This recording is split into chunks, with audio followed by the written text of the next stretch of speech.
Is it okay to assume Satguru in everyone by pretense, even though one is still on the path but not enlightened yet? Thank you.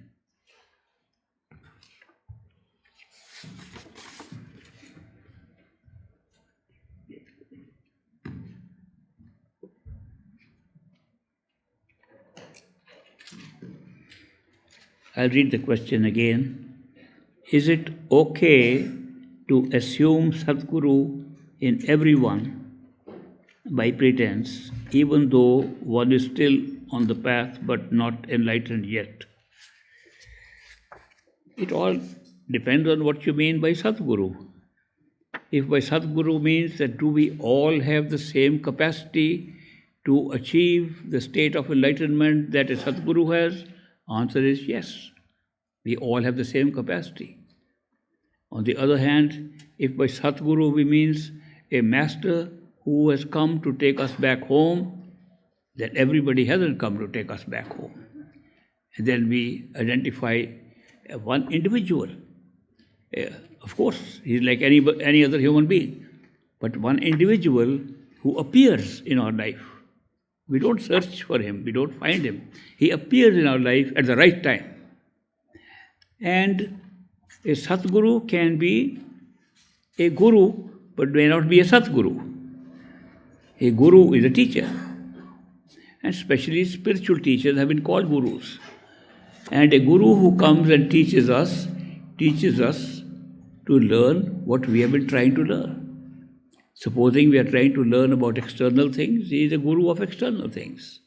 If you are trying to learn our inside, what is inside us, do heavens and hells exist, a guru will come who has attained that state himself, and he will teach us about that, and that will satisfy us because that is our seeking.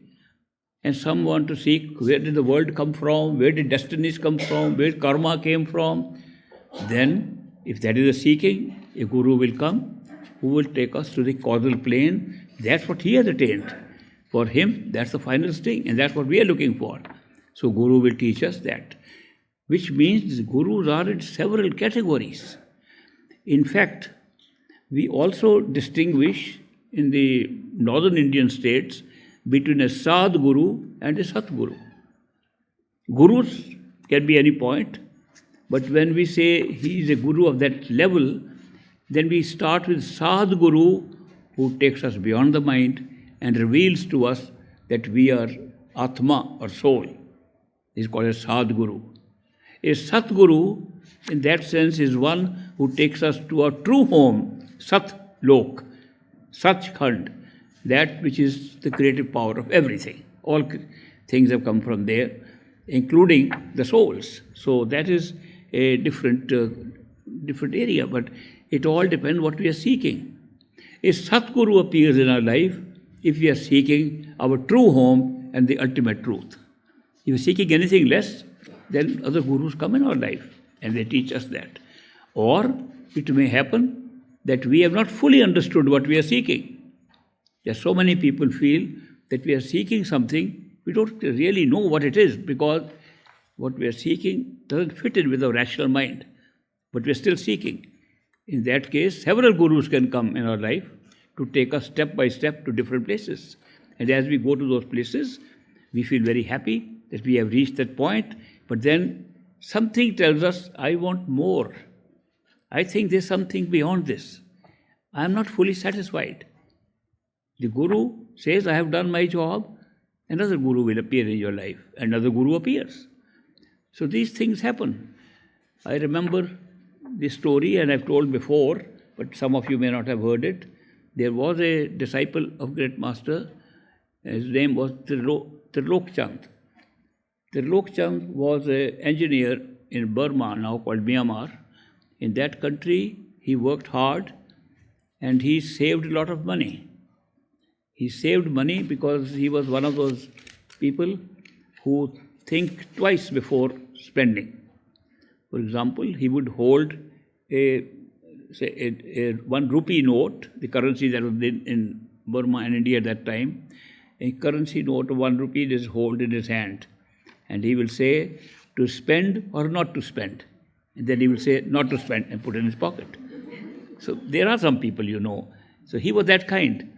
And although he was just an employee of the government working on the roads in Burma, he was a road engineer, he was able to save 30,000 rupees in this spell of a short tenure there. So, but his search for a perfect guru who could take him to his true home was very great. And he heard that in India, in Madras, a city called Madras, now called by a different name, that there is a sadhu, a mystic, who can take you to the highest level of truth. He had tried many sadhus who used to come to Burma, but he left everything. He sold his house, sold everything, put all the money together, 30,000 rupees, and he came to India, to Madras, and he found that sadhu there and said, I understand that you take us to a true home, the highest level. And sadhu said, yes, but I follow a certain principle. He said, what is the principle you follow? He said, I follow Ashtabakar principle. Now, those of you who haven't heard Ashtabakar, he was a mystic who gave enlightenment to King Janak. King Janak was a king at that time in India. The old historical facts. So King Janak was looking for truth and ultimately finding what a true home is. Where do we belong? Why are we here? He had some questions. So his ministers and advisors said, King Janak, that's not a big deal. You are living in India. It's full of masters, gurus, yogis, swamis, sadhus, and you can just call all of them together. They would like to attend a yajna or a feast, a holy feast. And they all like good food, especially kheer. I hope you all ate some kheer today. They love rice pudding. And so you just have a big feast. They will all come. And then you can get all the truth you want to know. So he held a big festival. And people from several areas came. And he set them up in small tents in his compound. And then he disguised himself and became incognito as an ordinary person, like he is also a visitor to see there. He did not tell anybody he was a king. And he went from tent to tent to see where he can find the truth. He was very shocked and surprised that the people who were assembled there were all so full of ego. I know better than you. They were even fighting. Some even came to blows over their knowledge. He said, how can these people be enlightened when they are full of ego? They are still caught up in their mind, and I am learning nothing from here. They are learned people, but not knowledgeable people. They don't have knowledge, they have learning. They can quote from the books. They all were quoting from the different scriptures. He says, that is not what I am looking for. I am looking for true knowledge, not this kind of learning. So disappointed, he came back to his palace, and he called his advisors and ministers, telling them, I am very disappointed. These people are learned, but nobody has the knowledge that I am looking for. And then the minister's advisor said, Your Majesty, you held a very small function. There are so many other enlightened people in this country. You should have a 1-week festival and by beat of drum inform the whole country about your invitation. So he arranged that by beat of drum. The whole country was invited. Whoever can give some enlightenment and knowledge to the king, please join this festival. And many more people came, so the compound was full of many tents, and the feast lasted 7 days. And the king again disguised himself and went from tent to tent, and he saw a repetition of the old thing happening 7 times over. Very disappointed. He said, these people, they claim to be knowledgeable, but they are only memorizing. They are remembering something they have read. They are memorizing something they heard. Where is their knowledge that they can share? So then the minister's advisor said, King, the kind of knowledge you are looking for, these people will not give you. But there is a perfect living master. He doesn't come to these feasts. He sits on the bank of a river, a little hut, and he can give you that knowledge. And his name is Ashtabakar. Ashta means 8. Ashtabakar means he had 8. He was a hunchback with 8 folds on his back. So he was a deformed body. Eyes were bright, but the body was deformed. And the king said, why didn't you tell me first? and he ran to the hut of Ashtabakar, and Ashtabakar was surprised to king come with his retinue there. He got up, "What can I do for you, your majesty?" He said, "I have not come as a king, I have come as a seeker and a beggar. I want true knowledge." Ashtabakar said, "Certainly." He said, "I want you to come to my palace. I'll invite all other seekers, and you tell us true knowledge of the self and of God." Ashtabakar said, "I'll certainly come." On the appointed day, Ashtabakar arrived at the palace, and he took off his shoes at the entrance to the auditorium, which is a practice normally done. And he walked with 5 or 6 people behind him. And the king had set up 2 chairs on the stage there, one for himself, one for the master. So he invited the master, he made him sit on one chair, the king sat on the other. And king said, "I want true knowledge." Ashtabakar said, "There's a price to pay for that." He said, "I am willing to pay any price. All my coffers are open, my wealth is open. Ask for anything, I will give you. I want true knowledge." Ashtabakar said, "I want 3 things. The king said, "You can have 10, 20, 100. Why only 3? Ashtabakar said, "Only 3 things I want. I'll give you true knowledge. Give me your body. Give me your wealth. Give me your mind. I'll give you true knowledge." This was a very strange price tag. He had never thought of it like that. Body, wealth, and mind. He said, "Master, my body is at your disposal. All my wealth is yours. My mind is also yours. Now give me true knowledge." Ashtabakar said, "Are you sure you have given this to me?" "Yes, master." He said, "Let me start with the body. I can place it wherever I like. Not mine." "Certainly, master." "Pick up your body and go and place it on the shoes I left at the entrance to this auditorium."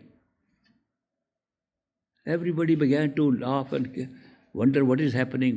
This man, crooked man, first came, we laughed at his body. He made a joke at us that we are leather merchants. He made some joke like that. And now he's asking the king to sit on the shoes. What is this going on? Where is the enlightenment part coming? So as the king walked towards the shoes, all these people were murmuring, "What has happened? The king has gone crazy." So king thought, these people don't know what I am looking for. They look at my wealth, that I've got so many palaces, I have so much wealth. They look at my kingdom and they say, "Why is king doing this?" When this thought came to him, Ashtabakar shouted from the stage, "King, you have no business to think of the wealth. It is no longer yours. You already given it to me." Then the king said, "I forgot. I had just given all my wealth to Ashtabakar. Why am I thinking it's mine still?" When he thought like that, Ashtabakar shouted from the stage, "King, you have no business to think what you are thinking. You've given your mind also to me." At that time, Ashtabakar voice was so strong. King Janak put his hands on his head. "I can't even think." And as he did like this, he got enlightened. He tried to give everything. When he gave his thoughts, no thought. Everything is there. He got enlightened. And Ashtabakar said, "No need to go to my shoes, come back." So he came back, said, "Sit down here. Did you get true knowledge?" "Yes, master." "Any doubt?" "No, master." "Any questions?" "No, master." He said, "Do you know I don't need your body? Look at my deformed body, I'm taking care of it myself. I don't need another one. And I don't need the wealth, I'm very happy in my little hut. I certainly don't need your mind. I have a problem with my own mind. I don't need any of these things. I give them back to you. But please remember that although I've given them back to you, remember they belong to Ashtabakar. Just one thought in your mind, these, my body, my wealth, has been given back to me to use, but it belongs to Ashtabakar. If you can remember this and deal with your body, your wealth and your mind as if it belongs to the master, then with meditation, you'll get the true experience which you just got at a glance, a glimpse of it. You'll get true experience forever within your lifetime. And it'll be within 20 years or so, set a certain time, but not instant. Masters sometimes give us an instant glimpse into something that convinces us there is something there. Doubts are gone.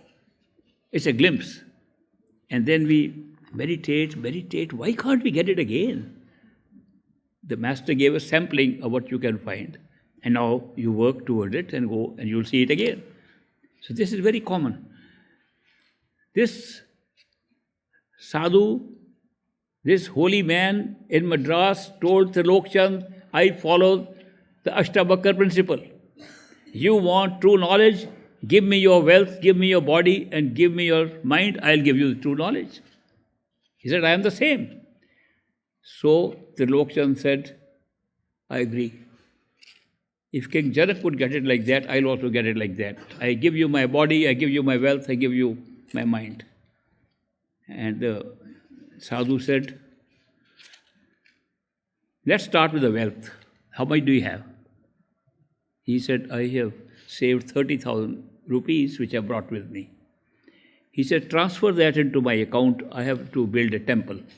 And that will be a good start. In those days, it was a big amount. So he transferred the whole money. A man who used to wonder if he can spend 1 rupee, transferred his entire wealth in the name of that sadhu. Sadhu started his temple. He says, now let's go with the body. This body has to be used for meditation. And meditation is not an easy thing. I'll teach you a system of using the body to concentrate your attention on the self through prana. Prana means life, but in this body it means breathing breath of life. Therefore, I will teach you pranayam, which is to control your life with your breathing. And it will be simple. You inhale from one nostril and exhale, same nostril. The next one, inhale from the other nostril and exhale from that, alternately. And it should not be done by using your fingers or hand. If you use your fingers or hand, your attention will go out into your hands. You have to do it internally with the tongue. Tongue is still inside. So you should put your tongue back and from inside in the nostril, alternate it from inside. He says, for this you have to cut the tendons that hold your tongue down and release it so it can turn backwards. And the sadhu said, I got it done, see? And he stretched his tongue like a snake's tongue. He said, this is how you have to do it. And I will do the surgery to cut the tendons in a painful process, because pain is necessary as a sacrifice to your master. And you have sacrificed your money, now to sacrifice the body, I will inflict pain by rubbing sand, almost sanding with a very sharp plant, nettle plant, something like bichhubuti they call it. That is a very painful thing that hurts you. I'll do that every day, make you cry and be in pain till it is separated. Trilokchand underwent this torture for a whole month in his search for truth. When the tongue was separated, he said, now give me your mind. That's the third part. That I will teach you what to think and what not to think. Then he taught him some mantras, that the mantras should be repeated at different times and entirely concentrate with the breathing inside. So he tried and he saw some lights and he saw some calmness that would come. But he said, I want more. I want to know the answers to my fundamental questions. Why is this happening to me? Why am I here? Those answers have not come by this. I'm getting some experiences, but so what? I could go big show outside, have experiences. I'm having some inner experiences, but that's not what I came to you for. And the sadhu said, Sorry, that's all I can give you, that's all I learned. If your search is for more than that, another master will come into your life. Eventually, in a search for somebody who can teach him, he by accident came to Great Master and was initiated by him. And the conversation he had with the Great Master one evening, Great Master used to invite some of us just for having dinner or something, or just sitting for chatting for a little while.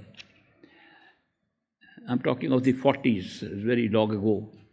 I used to bring a small transistor radio that had just come for the first time, so that I could play and the Great Master would hear the news of the war that was going on and things like that.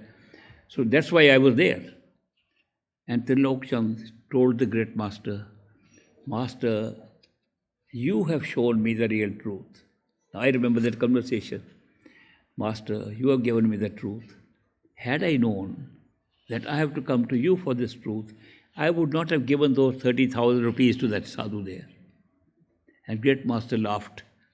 And he said, Trilokchand, you don't know. The day you came to me, I transferred those 30,000 rupees to my account. And then he talked to us who were present. He says, when we go to a master and we don't reach where we want to reach, we have worked hard for it, and we think now we wasted our time and now we have found a real master, you have wasted no time at all. All that you have done counts for it. And when you go finally to the perfect living master, everything you have done before counts in that account. We don't go to our ultimate destination in one single leap. Our life is not built up like that. We go in stages. We go in stages in this life. We grow up stages like a baby, then we child, and this. So everything is growth here. Everything is evolution.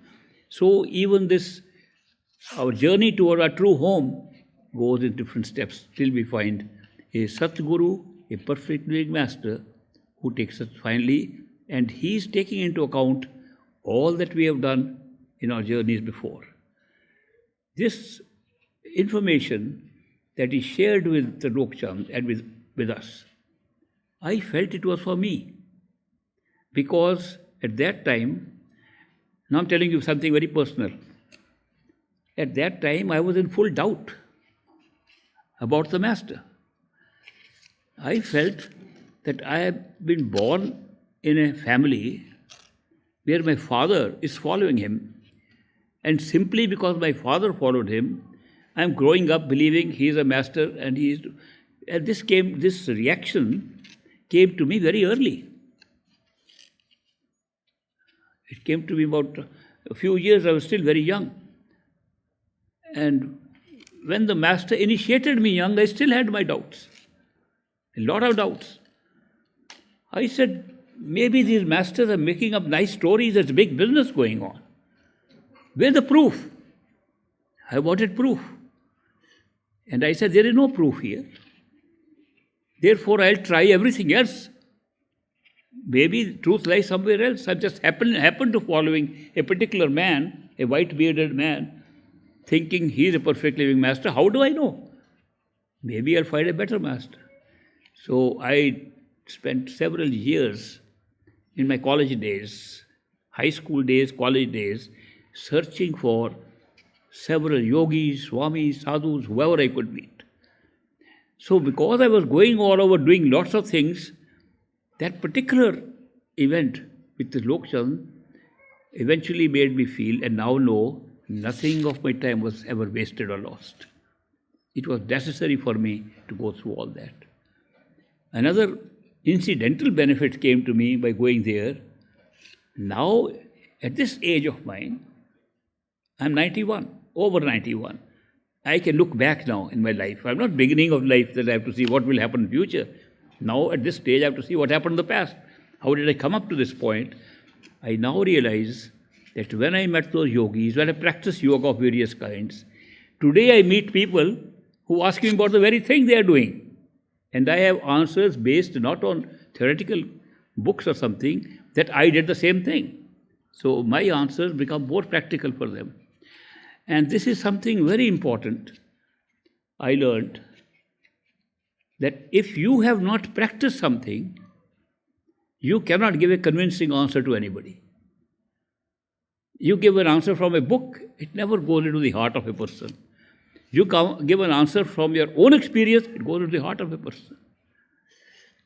I heard the story of a master, a holy man, who was well known for his effect on the children. Whatever is said to a child, the child would listen. Child would not listen to the parents, would listen to their holy man. He had that reputation. One mother whose child was eating too much of sweets and she could not control, she would hide the sugar, hide the sweets, he would still find it and eat. So he got skin problems and problems with the eating too much sugar. She said, I'll take this boy to that holy man. If he says stop sugar, my boy will stop sugar. That faith. She took the boy to the holy man and said, he eats too many candies. Can you tell him not to? Holy man looked at him, said, bring him after 1 week. So they went back. After 1 week, they went back. Holy man said to the child, child, don't eat candies. The child stopped eating candies. Mother was curious if this is all he had to say. Why did he wait for a week? So she went back to him and said, holy man, you told my son not to eat candies. He doesn't eat candies. But why did you make me wait for a week to bring him again? He said, the truth is, when you first brought him, I ate candies. If I eat candies and tell the child not to eat candies, it won't have any effect. I stopped eating candies for 1 week to be able to tell your son, don't eat candies. It worked. That is why it's so important that unless you experience something yourself, your answer don't go into the heart of a person. If it's your experience from where you speak, it goes into the heart of a person. And when I now have friends all over the world talking to me about their experiences in yoga, experiences, different kind of masters, different kind of practices, I suddenly remember I did all that myself. And what happened to me with that relates to the question they are asking, and I can answer it more effectively. So this is very important. That is why you will notice when I come and talk to you or I answer your questions, whether in personal meetings or in an audience like this, I do not answer from any books. In fact, I didn't read too many books. And somehow an idea came to me that books might mess up my mind. Everything else messes up my mind, but books will add to it. I had to read books, spiritual books particularly. Other books I had to read to pass examination, just to memorize them. But spiritual books I would not read. I said practice rather than read books. If you practice, then you don't need to read the books. You'll find out what the books are talking about. I came to this country, United States, in 1962 for a fellowship to study at Harvard University, got a fellowship. And I met many disciples of masters, satsangis, of different masters. And they were reading books. I made a statement to them in one of the meetings that unless you first sit at the third eye center, you should not even begin meditation. Because if you don't do that, your mind will always be connected with where you are sitting, what you are doing. It won't go in. Simple statement. I also told them that you set up a special place in your house. People buy a special small rug, carpet to meditate on. I said, if you buy something special to meditate on, you'll be meditating on that thing, not on yourself. People set up a corner in their house. It's my temple where I worship God, and I made it very nice. I have candles and I have those incense burning and I have this thing. If that is special for you, your attention is special for them. What these things that happen, it doesn't go inside. It remains what you've done special. People get a special chair. This is my chair. They take me. Okay, I have a special chair for meditation. You sit on it, you'll also get benefit. I also go and sit on it. And I say, where is the benefit? It's a good chair. I can say it's a very comfortable chair. But this has nothing to do with what is the third eye center inside. Attention is being drawn because I made it special. Supposing I sat anywhere and put my attention there, there's nothing to draw it outside. But if I make things special for the sake of spiritual practice, so I said, this is very important. Ignore outside things. Just make your chair an imaginary chair, third eye center, and sit on it. Then start meditation. Have a nice carpet, free of cost, through your imagination, third eye center, and sit on it and meditate. Whatever you want to use, create it there with your imagination, then use it. They said, what you're saying doesn't make sense. I said, why? We haven't read it in any books. I said, I don't know, I haven't read any books at all, so I don't know about the books. I'm talking you what I experienced, what Great Master taught. Do you have any book of Great Master teachings? Oh yes, we have a book called the Spiritual Gems. Spiritual Gems are letters written by Great Master to his disciples in America. I said, do you have a copy? I have never read it. I'd like to see it. So they brought a copy of Spiritual Gems. I sat all night reading that. Beautiful letters he had written. I was very touched. I had tears in my eyes when I read those letters he wrote to people. And every letter that came where he said, you must sit on the third eye center before meditation, I marked. And I marked 16 letters like that in that book. I took it back next day. I said, my friends, you say it's in no books what I'm saying. This book has the same thing 16 times in those letters. We don't read. Our mind reads a book, what it wants to read, not what is in the book. There was another friend of mine when I was in Cambridge, at Harvard. He was also a great seeker.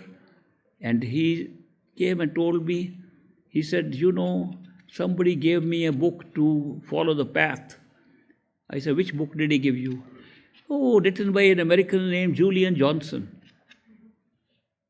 Well, just a useless book. I said, why? Why useless book? He's just gone to India and picked up some odd ideas about these things and writing, nothing rational at all. He's so affected by some masters in India, and what he's writing doesn't make any sense to me at all. And I said, what did you do then? He said, I read the book, but I threw it away. It's no use. I said, I'm sorry to hear that the book didn't help you, but sometimes the books help, sometimes they don't. It all depends. I had come much later, many years later, I came to the United States, and he said, I want to see you. I said, I would love to see you come, we'll have dinner somewhere in New York City. He came. He said, I'm on the path. I got initiated. I said, how did you find that? I read that book. Which one? The Path of the Masters by Julian Johnson, which I had thrown away. He said, the book means so much. It means the real things. Same book. In 6 years, changed its contents altogether. The prints were the same, words were the same. But what one reads with so much bias inside the head that we just want to read and accept what is fitting in with our mind. We don't read everything. Nor do we hear everything, by the way. Now, supposing you go and ask, what did I say today? You give different answers to each other. An example.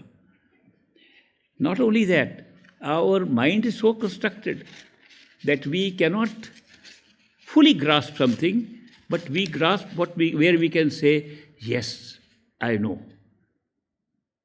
People ask me questions, I know the answer is already with them. How do I know it? Because when I give an answer, they say, yes, that's right. That means they knew the answer. That's why they're saying that's right. Supposing I gave a foolish, stupid answer, no.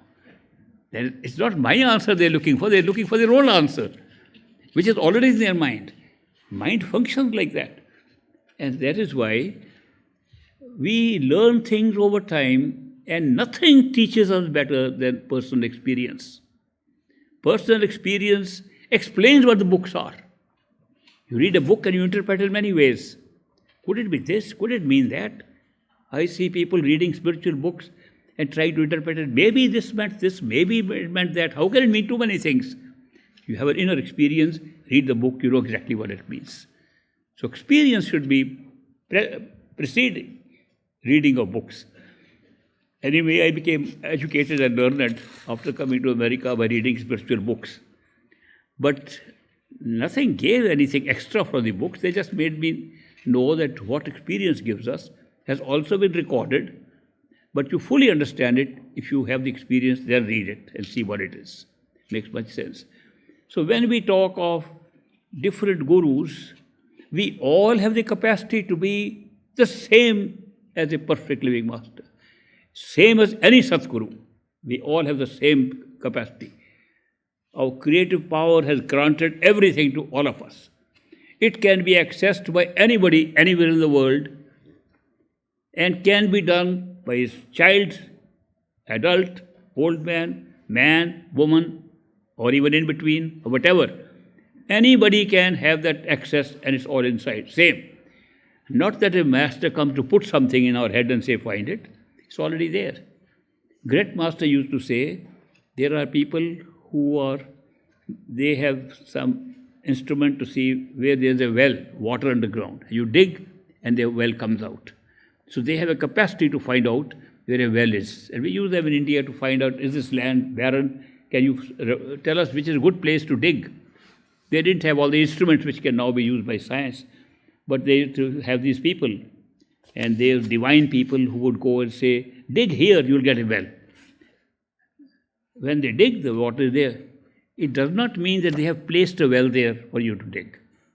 Well is there. They know where it is. Masters are like that. They tell us where it is. They accompany us to show you where it is. They dig the well for us, but the well is already there. They don't place it there. Now that is why these Satgurus that we want to meet, seek for the truth. Satguru will appear in your life. They say when a chela is ready, Guru appears. They don't say when chela is ready, he can find a Guru. And a chela is ready, when a disciple is ready, a master appears. How does he appear? By coincidence, by circumstances. Now, why is coincidence important? Because coincidence is something happening differently than the law of probability indicates. This world is running on mathematical laws. One of the mathematical laws which has been confirmed over and over again is the law of probability. Probably this will happen. A coincidence is against the law of probability. It was not supposed to happen, it happened. How come I opened the page of a book at random? It was something else about another subject. First line answered my question I had asked yesterday to my own self. How come I'm thinking of a subject, driving my car, and there's an advertisement, an ad on a hoarding somewhere for some other object, but one line fits in exactly with my question. It's very unlikely, improbable, but when that happens, we call it a great coincidence. So coincidences take place when we find a perfect living master, a Satguru in our life, and coincidences increase as we go into meditation. That's another thing. That when you start meditating inside, you'll see more and more coincidences happening. Ultimately, you'll find that the whole programming is set up for creation on that basis. But that requires you to go several layers higher to find that out. So, it is when you say, then the questioner asks, do we see Satguru in everybody? Potential is there in everybody, but the Satguru that will take you to your true home appears as a human being, singular, one person comes into your life. Sorry for giving a very long answer, but it's interesting.